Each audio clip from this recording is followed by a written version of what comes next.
vous embarque avec moi dans ce vlog pour mes 4 jours de formation en EMDR, en thérapie EMDR.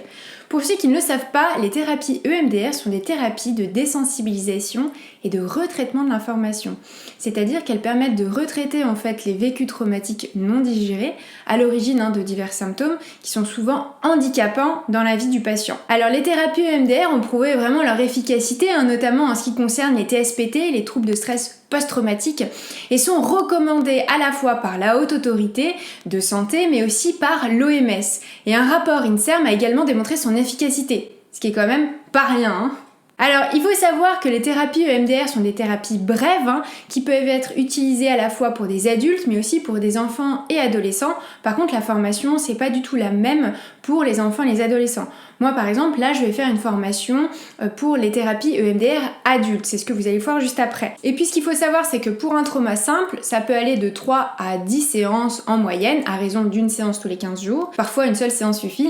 Et puis, pour des problématiques un petit peu plus complexes, ça va être un petit peu plus long, mais ça va vraiment dépendre de la problématique du patient et de comment le patient réagit à l'EMDR. Pour que vous ayez à peu près une idée, au niveau des prises en charge, l'EMDR prend en charge les troubles d'adaptation, difficultés par exemple suite à un divorce, des échecs, un rejet, etc. Les TSPT, donc accidents, des violences répétées, des tortures, des maltraitances, des négligences, etc. Des troubles dissociatifs et des troubles de l'identité, des phobies, des troubles paniques, des troubles d'anxiété généralisée, mais aussi les dépressions, les troubles de l'attachement, les troubles de l'estime de soi, les addictions, les troubles dysmorphiques, les migraines, les maux de tête, les deuils, les TOC, mais aussi les douleurs chroniques. Bref, c'est un panel assez large. Il existe 2 instituts en France, l'IFEMDR, c'est l'institut dans lequel moi je vais faire ma formation, et l'EFPE. La formation, elle, en elle-même, se compose de 2 niveaux, à raison de 3 à 4 jours de formation par niveau, avec 2 supervisions pour chaque niveau, de 10 heures. Une fois que vous avez validé tout ça, vous avez l'accréditation et vous pouvez devenir praticien en thérapie EMDR. Pour ceux que ça intéresse, au niveau du tarif, il faut compter à peu près 1 300 € par niveau. Tout le monde ne peut pas se former aux thérapies EMDR puisqu'elles s'adressent uniquement aux psychiatres, aux psychologues ayant un Master 2 et aux psychothérapeutes ayant un titre reconnu par l'ARS. Voilà pour ce petit topo sur l'EMDR. Vous pouvez d'ailleurs retrouver tout ça dans mon IGTV sur Instagram. Allez, maintenant c'est parti pour ces 4 jours de formation. Et bien voilà, nous sommes à 1 mois de la formation, elle commence mi-avril et là je viens de recevoir un courrier dans ma boîte aux lettres. Je vais vous montrer, c'est le manuel de MDR, donc je suis vraiment super contente de l'avoir reçu. Donc je vais vous en montrer un petit peu plus. Voilà, donc ça c'est le manuel que j'ai reçu. Donc moi je suis à l'Institut français de MDR, à l'IFMDR, et donc nous avons reçu ce gros livre qui est quand même pas rien. Et donc c'est avec ce manuel là que nous allons travailler pendant 4 jours. Voilà, donc je vous ai montré le manuel. Je vais avoir dans 1 mois la formation donc de niveau 1 qui va durer 4 jours. Étant donné le contexte sanitaire, elle se fera en visio, donc je vais pouvoir vous en dire plus tout au long des jours. À la suite de ce premier niveau, eh bien on va devoir avoir des heures de supervision, approximativement 10 heures si je ne me trompe pas. Puis du coup on va devoir faire des séances de MDR donc avec des patients pour pouvoir passer le niveau numéro 2. Donc moi je vais commencer à feuilleter tout ça tranquillement. En plus on a reçu pas mal de documents également à lire en plus du manuel. Donc je vais devoir lire tout ça pour dans 1 mois. Donc je vais essayer de me dépêcher parce que j'avoue que ce mois de mars il est assez chargé. Mais on va voir comment ça va se passer. Et puis je vais vous emmener avec moi tout au long de ces 4 jours de formation. Alors évidemment je vais pas pouvoir vous emmener pendant les formations, mais je vous ferai un petit retour chaque fin de journée. Alors c'est parti! Bonjour, nous nous retrouvons aujourd'hui pour ce premier jour de formation. Donc là voilà, je me suis préparée pour commencer puisque du coup la formation est via Zoom. Donc c'est parti, je me suis préparée, j'ai pris avec moi évidemment le gros manuel qu'on m'a envoyé donc par courrier de MDR et puis évidemment mes petites notes pour être la plus prête possible et puis évidemment un petit thé. Je suis prête, j'ai même pris avec moi un petit plaid au cas où parce que je vous avoue qu'en ce moment il fait pas très chaud même si nous sommes au mois d'avril. Donc voilà, je suis vraiment prête pour faire cette première journée de formation. Ça commence à 10h pour ce premier jour, donc on va voir ce que ça va donner. Je vous en dirai un petit peu plus à la fin de la journée, du coup je vous ferai mon retour pour cette première journée de formation. Voilà, j'ai hâte, donc c'est parti, à tout à l'heure. Voilà, je viens de terminer ma première journée de MDR. Je suis un petit peu fatiguée, il y a eu énormément d'informations. Je vais vous en parler un petit peu plus en détail. Je vais d'ailleurs vous poser sur le trépied, ce sera plus simple pour moi de parler. Voilà, on est quand même mieux pour parler ici. J'ai fait une journée complète là, il y en a 4 en tout, 4 journées de formation EMDR. Ça a été une journée assez intense, assez dense, très chargée au niveau théorique, puisque du coup on a vu principalement en fait tout ce qui a trait à la théorie et à la création de l'EMDR. C'était vraiment très intéressant. J'ai appris plein de choses du coup, et notamment comment l'EMDR a été créé. Et tout simplement, je sais plus son nom, j'ai oublié son nom. Mais c'est quelqu'un qui a repensé à l'événement traumatique. Et elle est allée marcher dans un parc tout simplement. Et en fait, elle a fait des mouvements oculaires de droite à gauche pendant qu'elle repensait à ce souvenir traumatique jusqu'à ce qu'à un moment donné, elle se dise mais c'est bizarre, je ressens plus rien. J'ai plus les mêmes émotions, les mêmes sensations quand je repense à ce souvenir. Donc voilà, petite anecdote. Le MDR était très efficace pour tout ce qui concerne plein de pathologies différentes. Donc notamment le trouble de stress post-traumatique, que ce soit simple ou complexe. Alors ce qu'il faut quand même savoir, c'est que le niveau 1, on n'est pas accrédité en fait, il faut attendre le niveau 2. Et donc même si on peut commencer à pratiquer dans le cadre de notre supervision des thérapies EMDR, il faut attendre le niveau 2 pour pouvoir justement travailler avec des TSPT complexes. Voilà, donc le MDR, je reviens à mes moutons. Le MDR permet donc à la fois de traiter certaines pathologies comme le TSPT, le deuil, les TOC, les troubles du comportement alimentaire, les dépressions, les tags, donc troubles d'anxiété généralisée, les troubles paniques, donc crise d'angoisse, etc. Les phobies, les addictions, etc. Bref, il y a une palette assez importante. Et très honnêtement, moi quand je me suis lancée dans cette formation, au tout début, quand j'ai voulu justement en savoir plus, la première image que j'ai eue, c'était que c'était uniquement pour les TSPT quoi. Et donc je me suis dit que je vais me renseigner quand même un petit peu plus à tout ce qui touche au psychotrauma. Et je me suis rendu compte que pas du tout, le MDR c'est pas du tout que pour le TSPT. Et moi dans ma tête c'était justement, vous savez, les militaires qui reviennent de guerre, etc. Alors qu'en réalité ça représente qu'un tout petit pourcentage. Donc voilà, j'ai appris plein de choses, même si du coup en me renseignant sur cette formation, je savais déjà que c'était une thérapie assez efficace pour plein de pathologies différentes. On a identifié 3 types, on va dire, de troubles, donc le TSPT, les troubles adaptatifs et les troubles dissociatifs. Ce qu'il faut savoir, c'est qu'avec le MDR, on peut donc traiter ces 3 types de troubles. Donc le TSPT, je vous l'ai dit, simple et complexe. Le trouble adaptatif, donc là c'est pareil, l'idée avec la première journée là qu'on a eue, c'était de pouvoir tout simplement identifier quand est-ce qu'il s'agit de TSPT, quand est-ce qu'il s'agit de troubles adaptatifs et quand est-ce qu'il s'agit de troubles dissociatifs. Que ce soit des troubles dissociatifs complexes et des troubles dissociatifs de l'identité, même si pour tout ce qui est troubles dissociatifs de l'identité et complexe, surtout complexe, il faut quand même attendre le niveau 2, puis alors troubles dissociatifs de l'identité, il faut faire quand même un petit peu plus de formation que seulement le niveau 1 et 2 de MDR. Je vous avoue que moi je suis hyper intéressée par ça, donc je pense qu'à la suite de ces 2 niveaux, j'en ferai d'autres. Parce que moi j'adore ça. Et puis lorsque j'avais fait le live sur Instagram avec Cécilia qui était formée justement en EMDR niveau 1, niveau 2, boîte à vitesse et puis d'autres formations, elle m'avait donné trop envie. D'ailleurs je vous mets ici une petite image du live, vous avez d'ailleurs le lien en barre de description si vous voulez voir ce live avec Cécilia. Bref, donc voilà, on a vu ça pendant une grosse partie de la journée et puis ensuite cet après-midi on a vu principalement tout ce qui touchait au TAI, c'est-à-dire du traitement adaptatif de l'information. On a vu les mécanismes de la prise en charge en EMDR pour le trouble adaptatif, comment cibler l'événement traumatique, comment justement avec le EMDR il va être réintégré dans le réseau neuronal adaptatif, c'est-à-dire le réseau vraiment de mémoire adaptatif, puisque là quand il s'agit d'un souvenir traumatique, du coup il n'est pas du tout dans ce réseau-là, il est bloqué si vous voulez au niveau du système limbique et donc notamment par le mouvement bisensoriel, et ça permet justement une réintégration du souvenir. Donc on a parlé également de la désensibilisation.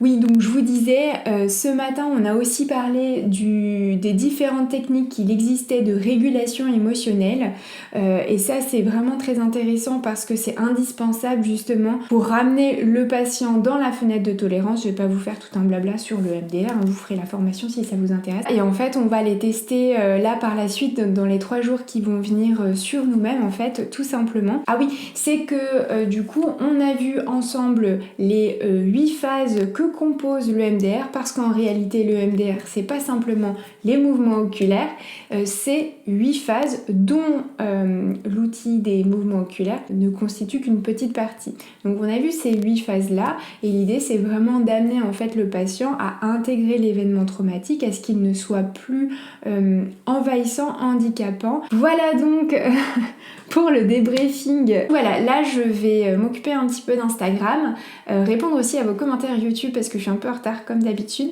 Et puis après, je vais me reposer pour être en forme demain, puisque demain ça va être une journée encore plus chargée. Faut que je sois en forme. Voilà, je vous dis à demain et j'espère que ça vous a donné envie. À plus tard. Bonjour à tous, je vous retrouve aujourd'hui pour ce 2e jour de formation. Il est 8h49, la formation va reprendre dans quelques minutes. Je suis toujours aussi prête, vous le voyez, hop, j'ai mes petites notes, mon thé et puis évidemment le manuel. Là on va passer un petit peu à la phase un peu plus intensive et surtout un petit peu plus pratique. Donc j'ai hâte de voir ça, je vous en parlerai plus en détail ce soir. À tout à l'heure. Alors voilà, il est 19h13, je viens de terminer ma 2e journée de formation au MDR. J'ai la tête remplie. C'était juste génialissime. Franchement, c'était une journée mais tellement intensive où on a appris tellement de choses. Alors, je vais vous faire un petit résumé de ce que l'on a vu aujourd'hui. Donc en fait, tout simplement, on a vu les 8 phases du protocole EMDR que l'on va pouvoir faire passer nous après à la fin de la formation.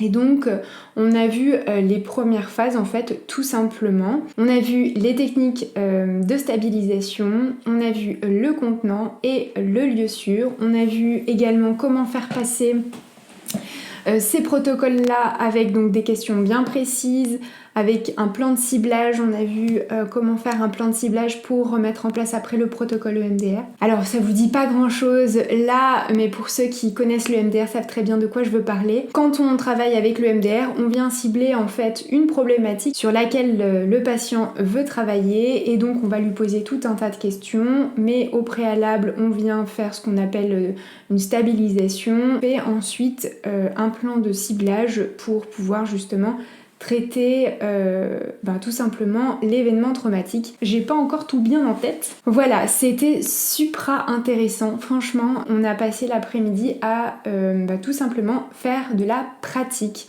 Donc on était en groupe de 3. On a tout simplement joué au fur et à mesure en fait le rôle à la fois de thérapeute, de patient et d'observateur, afin qu'on puisse être dans en fait tous les rôles pour justement nous entraîner et aussi voir ça avec du recul en tant qu'observateur. Je suis vraiment très contente de cette formation, on est extrêmement bien encadré. Dès qu'il y a quelque chose, dès qu'on se sent pas à l'aise ou qu'on a besoin d'avoir un support, un soutien, qu'on a des questions, il y a toujours quelqu'un pour nous répondre qui est hyper bienveillant, à l'écoute, etc. Franchement, c'est top. Et puis surtout, ce que j'aime beaucoup avec cet outil, c'est que c'est c'est qu'il y a un protocole à suivre que je trouve très sécurisant à la fois en tant que thérapeute mais aussi pour les patients. Ça permet de savoir exactement où on en est en tant que thérapeute mais aussi en tant que patient. Et voilà, j'aime beaucoup. Donc j'ai vraiment hâte de continuer ces 2 jours de formation. Là, il faut que je monte une autre vidéo qui va sortir demain que je n'ai pas du tout eu le temps de monter. Je vous mets le petit lien ici si vous voulez la voir parce qu'elle doit probablement être sortie quand cette vidéo là sortira. Et puis après je vais aller me reposer parce que c'est extrêmement intense. Je pensais pas, je m'étais dit waouh, 4 jours c'est quand même pas beaucoup. En réalité c'est très intense. On a la tête assez chargée d'informations. On doit vraiment digérer, laisser infuser tout ça. Et donc j'ai besoin de repos, tout simplement. À demain pour ce 3e jour de formation. Belle soirée, à plus tard. Bonjour à tous, donc voilà, on se retrouve pour ce 3e jour de formation, l'avant-dernier. Donc ça a été une journée extrêmement intense, à la fois dans tous les sens du terme en fait. On a appris plein de choses. Donc en fait on a vu la suite de tout le protocole au niveau théorique, et puis cet après-midi on a passé l'après-midi à s'entraîner en fait. Donc je vais pas rentrer dans les détails, hein, ça servirait à rien, et puis de toute façon j'ai pas vraiment le droit de rentrer dans les détails je crois. C'est génial, franchement. Je suis super contente d'avoir fait cette formation. Il reste un dernier jour demain. Il y a énormément en fait de personnes qui sont là pour vous accompagner, même si c'est en visio. Franchement, ça a pas posé de problème. Pourtant, j'avais un peu peur que ce soit en visio justement et pas en présentiel. Je me suis demandé comment ça allait se passer. Et en réalité, c'est génial. Les formateurs, les facilitateurs et toute l'équipe technique est vraiment au top. Je vous recommande mais vivement cet institut. Demain on va voir du coup les dernières phases du protocole, et puis on va s'entraîner encore, et puis on va tout clôturer pour que nous du coup derrière on puisse en tant que thérapeute commencer à s'entraîner avec nos patients. On va avoir des superviseurs, je vous en parlerai probablement dans la suite de la vidéo, où je vous en ai peut-être déjà parlé. On va continuer à s'entraîner avec nos patients, et on va avoir des supervisions donc pour tout valider, tout ça, pour que du coup derrière, après les supervisions, on puisse passer le niveau 2. Je pensais pas qu'il pouvait exister un outil aussi puissant que le MDR. Très honnêtement, je pensais pas. À la fac, moi j'en ai jamais entendu parler. J'ai dû le voir aller 1 minute en licence. On a dû l'aborder mais de manière extrêmement rapide, et c'était en cours de cognitive, et je pensais pas du tout que ça pouvait être vraiment un outil que j'utiliserais et que j'apprécierais utiliser. Et là, je me dis mais c'est juste génial l'accompagnement qu'on peut avoir en tant que thérapeute avec nos patients en utilisant le MDR. Un peu fatiguée, je crois qu'on le voit à ma tête. Donc je vais aller me reposer pour être en forme pour cette dernière journée. Je vous souhaite une belle soirée, à demain. Hello, je vous retrouve aujourd'hui pour ce 4e et dernier jour de formation qui vient de se terminer. Je suis un petit peu émue forcément parce que ça a été une formation mais tellement riche, tellement grandissante et enrichissante, et chargée aussi, que ce soit au niveau des informations, mais que ce soit aussi émotionnellement, et puis que ce soit de très belles rencontres aussi, donc ça a été très chargé en tout ça. Voilà, donc pour ce dernier jour de formation, nous avons vu simplement la fin du protocole que nous allons passer, que nous allons faire passer en fait en EMDR, donc c'est-à-dire la fin du traitement des problématiques, enfin de la problématique en tout cas, que le patient souhaite travailler. Et donc comment faire pour clôturer ce travail-là? Qu'est-ce qu'on fait après? Si c'est fini, comment on termine aussi la thérapie? S'il y a des choses à restabiliser, quelles sont les techniques justement que l'on peut à nouveau utiliser pour stabiliser émotionnellement le patient. On a évidemment fait une après-midi de pratique, donc pour bien intégrer tout simplement tout ce qu'on a vu ce matin au niveau de la théorie de la fin du protocole. Et à nouveau, on a joué les rôles différents, thérapeute, observateur, patient, pour pouvoir justement avoir tout simplement les différentes casquettes, et de pouvoir être dans les différentes places en fait, tout simplement. Je pense que c'est vraiment important en tant que thérapeute de pouvoir aussi vivre ces expériences en tant que patient. Ce que je peux vous dire en tout cas de cette formation, c'est que je crois que l'une des meilleures décisions en tant que thérapeute que j'ai prises, c'est de m'être inscrite à cette formation. Cette formation, elle est incroyablissime. Toute l'équipe est juste formidable, mais vraiment formidable, d'une douceur et d'une bienveillance, d'un encadrement. Si vous vous interrogez sur la pertinence de vous inscrire à une telle formation dans cette institution, mais je peux vous dire que vous pouvez y aller les yeux fermés. À aucun moment je me suis sentie à l'ouest où je me suis dit oh là là mais comment je vais faire. J'étais vraiment hyper encadrée, je pouvais poser des questions dès que j'en avais besoin, on me répondait, on prenait le temps. J'ai tout mon manuel qui me structure puisqu'en dehors de la formation, eh bien, je l'ai pratiqué.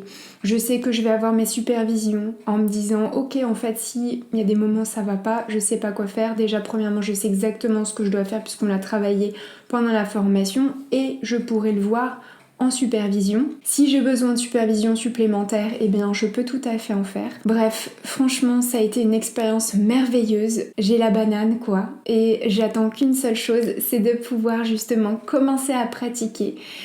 Commencer à voir les effets que ça va avoir sur mes patients, commencer aussi le niveau 2 puisque normalement je devrais le commencer au mois de novembre. Je m'attendais pas à me former à la psychotraumato et en réalité j'adore ça.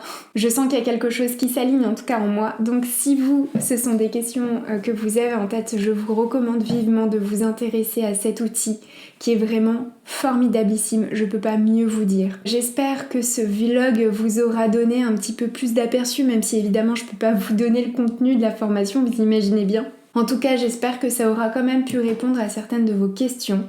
Moi, j'ai été vraiment ravie de pouvoir vous embarquer comme ça avec moi, même si c'était de manière très, très furtive, hein, quelques minutes en fin de journée ou en début de journée, de pouvoir relater mon expérience à la fin de la journée. Ça a été vraiment quelque chose de très sympa à faire et surtout de pouvoir vous le transmettre, en tout cas de vous transmettre un petit peu de mon expérience. Si vous avez aimé évidemment cette vidéo, n'hésitez pas à mettre un petit pouce pour me soutenir. N'hésitez pas non plus à m'écrire un petit commentaire juste en bas si vous en avez, évidemment je vous répondrai. Ou bien à me poser des questions sur Instagram, je pense que je referai des lives à ce sujet. Là je vais me reposer et laisser infuser tout ce qui s'est passé pendant ces 4 merveilleux jours pour me lancer la semaine prochaine du coup dans ce nouveau protocole EMDR avec mes patients. Je vous souhaite une très belle journée, je vous dis à très bientôt. Ciao ciao.